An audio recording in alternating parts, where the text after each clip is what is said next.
C'est au terme des 3 jours du procès de Dylan Hiller, 24 ans, que se referme cette première session criminelle de l'année 2025. Et c'est sur le maximum de la peine encourue que ce chapitre se termine. 20 ans. 20 ans, dont les 2/3 assortis d'une période de sûreté.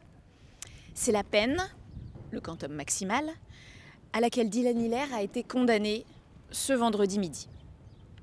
Il était jugé depuis ce mercredi pour plusieurs viols et agressions sexuelles commis en 2022. Un premier viol à l'été, à Viapre-le-Petit, sur une ancienne petite amie, à l'arrière de sa fourgonnette professionnelle, suivi d'autres viols, sur de parfaits inconnus cette fois, au cours de 2 nuits de la fin septembre 2022, sur un chemin isolé de la commune de Mongueux. 2 couples avaient été victimes, menacés, braqués, humiliés, les 2 femmes violées. 3 agressions au mode opératoire comprenant de nombreuses similitudes qui avaient rapidement mis les enquêteurs sur la piste d'un seul et même auteur.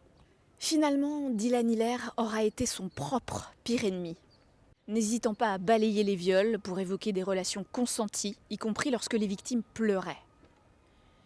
De la comédie, disait-il. Un positionnement difficile à entendre, outrancier, qui lui aura valu de se mettre tout le monde à dos.